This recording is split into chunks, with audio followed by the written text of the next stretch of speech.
Today we're going to be creating custom lines that we can use as polylines and edit so that they can form the shape that we're looking for. We can absorb their attributes and inject them into other lines as well. It's pretty straightforward once you know how to do it, so let's get started. So what we've got here are polylines at the moment. If we wanted to create, say, a sewer line like we've got just here at the moment, all we need to do is go to the text tool and we'll type in the letter S. So we'll go S and we'll turn that one to black. And I want this to be approximately the size that I want it in the line as well. So I'll just create it to size number 2. And I'll just bring this over.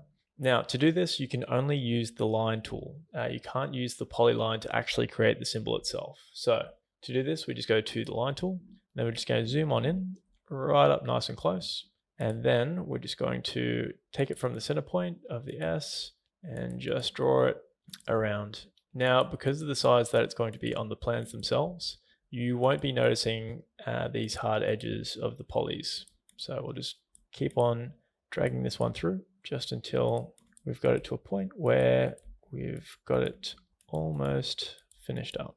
Just a couple more lines here and one more. There we go. Alrighty, let's take our S and we'll delete that one. Now here at the moment, I've accidentally done it with the actual sewer line itself. So I'll just change this one to a solid line. Oh, this one got missed. To solid line. There we are. Nice. So from here, I'm just going to want to create this dash. So again, with the line tool, I'm just going to click just here and across to about, say, 2 meters. It's a pretty good size. So we're going to grab all of these and we're going to go Control C for copy, or the Mac equivalent.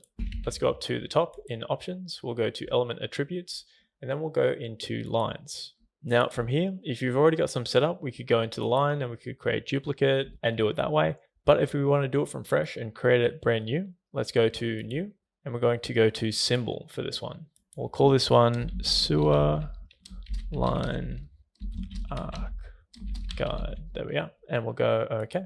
And at the moment, it's got all these X's and it'll do this every time that you create a new line. So all we need to do is just go paste from what we originally copied just a second ago. We'll go paste.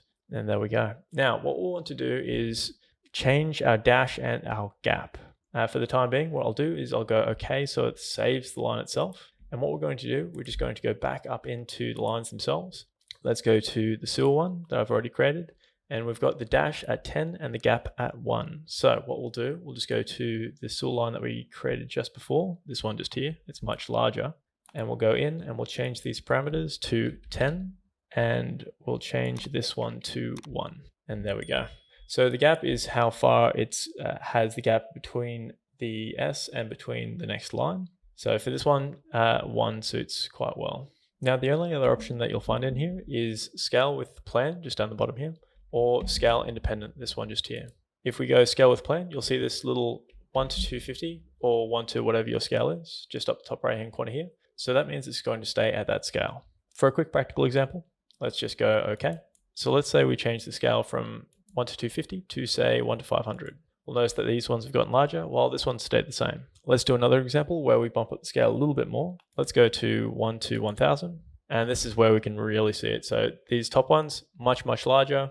This bottom one stays the same. If you want the labels to stay readable at larger scales, at say 1 to 1000, or whatever scale you choose, then scale independent is probably the way to go.